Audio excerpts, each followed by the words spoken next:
Okay, just hold that steady while I fasten the cover, and this bird is ready to fly. Oof, it's very heavy. Good thing I'm healing. Did I ever tell you about the time I nearly died over the Barrett Sea? Yeah, is now the time.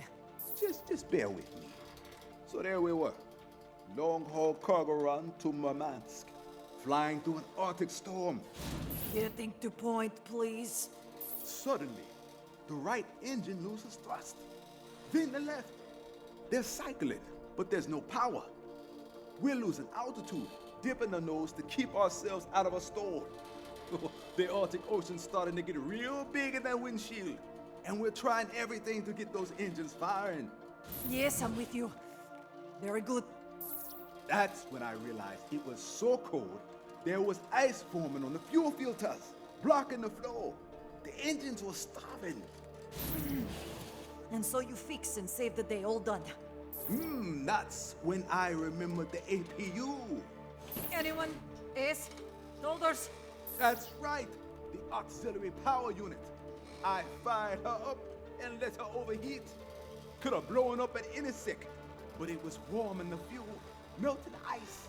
We're down to 500 feet when suddenly, wow, the engines come back to life.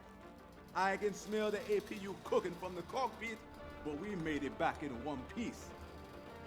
Okay, you can let go. I'm glad you survived, Chief, but what is point? The point is, a jet like this is a machine full of machines. It's got redundancies built in. Cross feeds, backups, manual reversion, you name it. There's always something you can use to get the job done. Now, we want to jump the carrier back to 2040, but we need more power. I have an idea.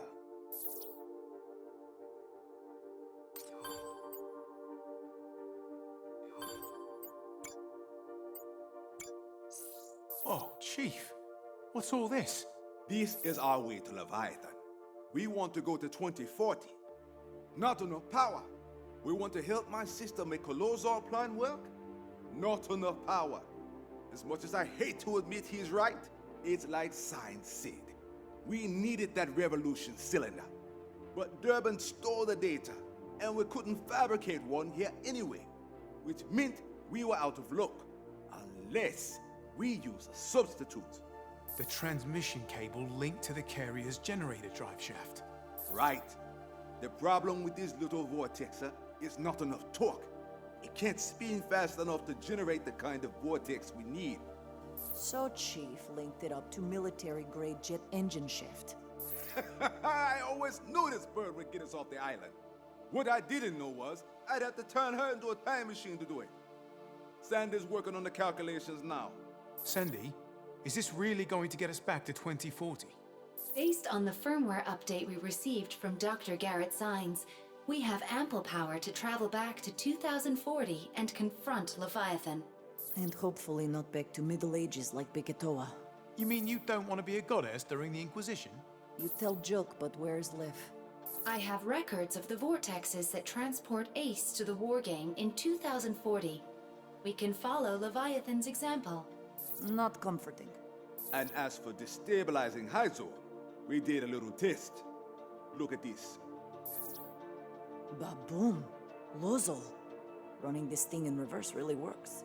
We're going to take off, jump the carrier back to 2040, fly to the Leviathan's core platform, and turn Leviathan's fuel tanks into a ticking time bomb. There's just a matter of Durban. Who knows we're coming, by the way? But Ace will be ready to take care of that. Chief, all this sounds ridiculously dangerous. Not that I'm backing out or anything, but... Let me finish up here. Then we'll talk.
There it is. We now know more about this island than anyone else on Earth. In multiple timeline color code. Yeah, that's pretty simple when you have all the pieces. Well, simple is a relative term, of course. Look, this is what started it all. The Origin Suit's pilot, Yannick Nadi, tries to go back in time and prevent his future by destroying Leviathan, but ends up hurled back to the Cretaceous period. And that's the first change in the timeline. Nadi dies, and his exosuit stays buried for millions of years. Ibius finds the exosuit and the futuristic technology. It blows their minds. They reverse engineer it, and they realize they've got their hands on an energy revolution. Heisel. And because they are greedy, unscrupulous bastards, they build a world full of stratovators, all golden goose equipped, to drill into the past and break down space-time, overseen by an unprecedented AI developed from Origin Suit Tech, which was exactly the world Nadi wanted to prevent. Which cues up Future Past You. Future Past You goes back to prevent Ibius from getting Golden Goose, and thus the second alteration of the island's history occurs, and the timeline changes again. The entire Bikatoan culture comes from future you going too far back in time and being mistaken for a goddess. Then we have a lull in the time travel antics with not much happening until 2020, but 2020 hits, and wham! Ibius finds the Origin Suit, and the entire cycle begins again. And so we come to August 16th, 2040. Ibius gives Leviathan full control of the Stratovator's Golden Goose array, with nobody realizing it is obsessed with developing exosuits. Next thing we know, dinosaurs are raining from the sky all over Island. Leviathan makes itself perfect exosuit testing ground. Right, so Haruka tries to destroy Leviathan, but she can't, because she can't create enough Lozol to do the job. She's got Yannick Nadi on her side, or some echo of him that's still bouncing around the Ibius systems, but somehow Leviathan catches on to what they're doing. Surprise, surprise, machine programmed by amoral maniacs is amoral maniac. Leviathan purges all the Lozol off the Stratovator control platform, which explodes and sends the cable crashing down on the island. The Bikatoa incident. Dr. Garrett Signs escapes alive, but Golden Goose is lost in the wreckage. Ibius stands to lose their Hyzal energy revolution. And in the meantime, Leviathan still running war games on the island, repeating the Bikatoa incident day after day, time after time. All while space-time distortions and dinosaurs become a damn pandemic, and innocent people all over the world pay the price. Ibius creates problem, then sells world the solution. They form exofighter squads, and we crash on the island, and Leviathan gets aced as a new plaything for the war game. Magnum, Durbin, Dr. Signs, and God knows how many others all arrive on the same way in their own separate timelines. Now, Magnum thought he'd found a way out when he got part of Golden Goose, but that only made him a target for Durbin. And we were next. Little did we know we were up against the most deadly foe of all. Me, with 2 arms. You forgot part about them being disgusting grave robbers, using corpse to do dirty work. Zombies. Ugh. Anchor Division, Haruka, Golden Goose, and... zombies. All of it, it's all there. What I don't understand, what's this thing's motive? How does an AI become obsessed? Dinosaurs, self-preservation. There's no way for a computer to behave.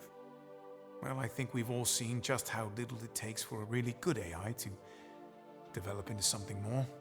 Compliment acknowledged. Oh, so much history, all of it leading to us, right here, right now. I mean, you could almost call it fate. And look at us. Haruka's brother, Durbin's doppelganger, the goddess of Bikatoa herself, and Ace, the best exo fighter in the fleet. Second best. Yes, right. Sorry, Madge. But the point is, out of thousands of exo fighter crews out there, it's come down to us. But the chart is missing one thing. What's that, Chief? We're about to be the most important thing that ever happened on this island. Sandy, Understood. Perfect.